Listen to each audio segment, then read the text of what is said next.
राघव और प्रतीक के साथ बियर बार में बैठकर बियर पी रहा था। संजीव आज बहुत खुश लग रहा था। अरे यार, आज की पार्टी में तो मजा आ गया। तुम दोनों दोस्तों के साथ तो मेरी जिंदगी इतनी अच्छी है कि क्या बताओ कितनी अच्छी है। अरे भाई, अब दोस्ती की है तो जीना मरना सब साथ में। हाँ अरे अरे यार सुनो, जल्दी से एक बियर और ऑर्डर करते हैं ना, एक आखिरी, और उसके बाद ये जश्न यहीं खत्म हो जाएगा। अरे हाँ हाँ, क्यों नहीं। वेटर, जल्दी से 2 बियर की बोतल लेकर आओ। आज मेरे दोस्तों को जश्न मनाना है, क्यों? इतने में वहां पर एक बहुत सुंदर लड़की छोटे छोटे कपड़े पहनकर हाथ में बियर की बोतल लेकर उसके पास आती है। ये लीजिए, आपने बियर ऑर्डर की थी ना, मैं लेकर आ गई। क्या बात है यार, इस बार की वेटर तो बड़ी सुंदर है। अब बियर लेकर आई हो तो अपने हाथों से ही पिला दो ना। हाँ हाँ, क्यों नहीं, जैसा आप बोलोगे मैं वैसा ही करूँगी। क्या बात है यार, अब तो लगता है रोज यहीं आना पड़ेगा। उसके बाद वो लड़की उन तीनों को बियर सर्व कर देती है। पार्टी करने के बाद वो तीनों अपने अपने घर जाते हैं। प्रतीक, संजीव और राघव को उनके घर छोड़कर जैसे ही अकेला अपनी कार में आकर बैठता है तो अचानक उसे एहसास होता है जैसे उसकी कार की पीछे वाली सीट पर कोई बैठा हुआ है।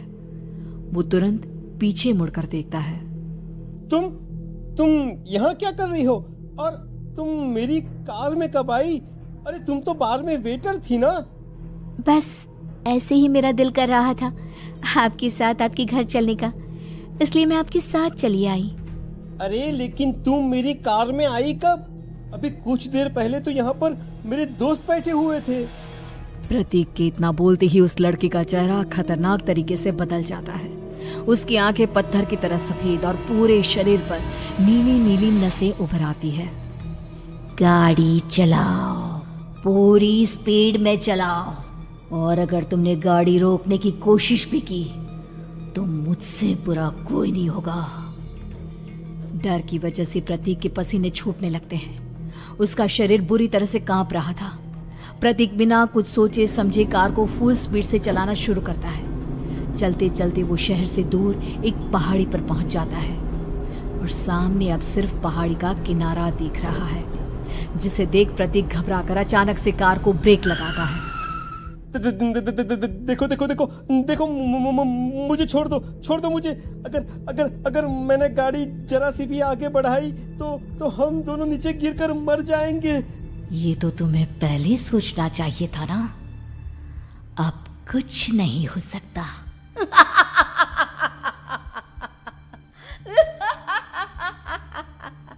छोड़ दो मुझे। नहीं प्लीज मुझे छोड़ दो। प्लीज मुझे जाने दो। छोड़ दो मुझे। गाड़ी आगे बढ़ाओ। और तभी अचानक से बिना प्रतीक के स्टार्ट किए उनकी कार आगे बढ़ती है और गहरी खाई में गिर जाती है।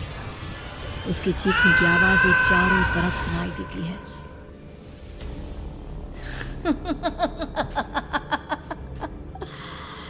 तुझे मारकर मेरे कलेजे में जल रही आग को थोड़ी शांति तो मिल गई, लेकिन अभी ये कहानी खत्म नहीं हुई। और फिर अगले दिन राघव और संजीव को पता चलता है कि प्रतीक की पहाड़ी से नीचे गिरकर मौत हो गई। अरे कल रात की तो बात है यार, हम सब बैठकर पार्टी कर रहे थे, लेकिन मेरी एक बात समझ में नहीं आ रही। राघव शहर से इतना बाहर उस पहाड़ी पर इतनी रात को क्या करने गया था? अरे यार, वही सोचकर तो मैं भी परेशान हूँ।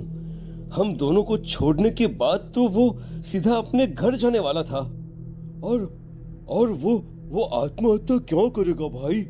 कल रात तक वो कितना खुश था, हमारे साथ सेलिब्रेट कर रहा था। हाँ, लेकिन पुलिस ने तो यही कहा है कि प्रतीक ने अपनी कार को जानबूझकर पहाड़ी से नीचे गिरा दिया और आत्महत्या कर ली। अरे यार संजीव, मेरी तो कुछ भी समझ में नहीं आ रहा है। चल ठीक है, अब मैं अपने घर जाता हूँ। Okay, bye. राघव अपने घर में अकेला था। दोपहर का वक्त था। तभी दरवाजे की घंटी बजी। कौन है? अरे 1 मिनट रुको, अभी आता हूँ। राघव ने जैसे ही दरवाजा खोला उसने देखा कि सामने एक बहुत खूबसूरत लड़की खड़ी हुई है।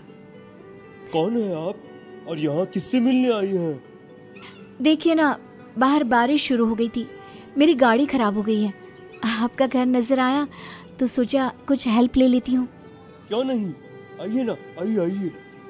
मेरे कपड़े पूरे भीग चुके हैं, क्या आपके पास टॉवल मिलेगा प्लीज? राघव अपने बाथरूम से एक टॉवल लाकर उस लड़की को देता है। थैंक यू सो मच, अब मैं चलती हूँ। अरे इतनी क्या जल्दी है? आप चाहे तो बारिश रुकने तक यहाँ पर रुक सकती हैं। हाँ। लड़की ने पलटकर राघव की तरफ देखा। नहीं, मुझे जाना होगा, मेरा काम बाकी है। और वो वहां से चली गई। उस लड़की के जाने के बाद राघव अपने बाथरूम में नहाने के लिए गया और जैसे ही उसने बाथरूम में देखा तो उसका टॉवल वहीं पर लटका हुआ था। उसने टॉवल हाथ में लिया तो देखा कि उसका पूरा टॉवल खून के धब्बों से सना हुआ है। अरे अरे ये क्या? ये टॉवेल तो मैंने उस लड़की को दे दिया था। ये वापस मेरे बाथरूम में कैसे आ गया? और इस पर ये खून के धब्बे कहां से आ गए? राघव ने आईने में देखा तो उसकी गर्दन पर एक बड़ा सा चाकू का कट लगा हुआ था जिससे खून बह रहा था, जिसे देख राघव के होश उड़ गए। हाँ, अरे ये क्या? मेरी गर्दन इतनी ज्यादा कटी हुई है और मुझे दर्द भी नहीं हो रहा है। ये क्या हो रहा है मेरे साथ? राघव घबराकर बाथरूम से बाहर आया और अपना मोबाइल उठाकर उसने संजीव को फोन लगाया। संजीव जल्दी से मेरे पास आ जाओ। मुझे लगता है कुछ बहुत बड़ी गड़बड़ है, जल्दी आ जाओ।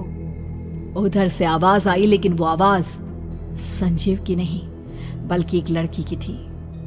कुछ अजीब नहीं हुआ है, बस तुम्हारी मौत तुमसे मिलने आई थी और तुम्हें मारकर चली गई। अब तुम इस दुनिया का हिस्सा नहीं हो राघव, इसलिए तुम्हें अपनी गर्दन के कटने का दर्द भी महसूस नहीं हो रहा। नहीं, ऐसा नहीं हो सकता, ऐसा नहीं हो सकता। कौन हो तुम? तुम्हारी मौत। अब संजीव के पास खबर पहुंचती है कि राघव ने अपने ही घर में चाकू से गर्दन काटकर आत्महत्या कर ली। ये सुनने के बाद संजीव के होश उड़ गए। वो पसीने से तरबतर हो गया और एक अनजाना डर अब उसके दिल को सताने लगा। संजीव के साथ ही उसका एक छोटा भाई राजीव भी रहा करता था। अपने भाई को इस तरह परेशान देखकर राजीव उसके पास आया। अरे भैया, क्या हुआ भैया? आप इतने घबराए हुए क्यों लग रहे हैं? प्रतीक और राघव की मौत, मेरा मतलब मेरी कुछ समझ में नहीं आ रहा भाई। अचानक से मेरे दोनों दोस्तों ने आत्महत्या क्यों कर ली? अरे वो तो मेरी भी समझ में नहीं आ रहा है भैया। हाँ, हो सकता है कि कोई परेशानी होगी और इसीलिए उन्होंने ऐसा किया होगा। हाँ, लेकिन दोनों की जिंदगी में एक साथ परेशानी और दोनों का इतनी खतरनाक तरीके से आत्महत्या करना, कहीं ऐसा तो नहीं मैं भी मर जाऊंगा? अरे आप ऐसी बातें क्यों कर रहे हैं भैया? वैसे ही मैं इतना परेशान हूँ। जब से अंजलि ने मेरा साथ छोड़ा है तब से सब कुछ बहुत अजीब सा हो गया है। रोज रात को डरावने सपने आते हैं। ऐसा लगता है जैसे अंजलि बार बार मेरे सपनों में आकर मुझे डराने की कोशिश करती है। अंजलि का नाम सुनते ही संजीव की आंखें फट गई और उसके गले में आवाज अटक गई। उसके चेहरे पर घबराहट साफ नजर आ रही थी। कौन थी वो लड़की जिसने प्रतीक और राघव को आत्महत्या की आड़ में मौत के घाट उतार दिया? और कौन थी अंजलि जो बार बार राजीव के सपनों में आकर उसे डरा रही थी? अंजलि का नाम सुनकर संजीव इतना घबरा क्यों गया? इन सवालों के जवाब जानने के लिए देखिए इस खतरनाक कहानी का अगला भाग।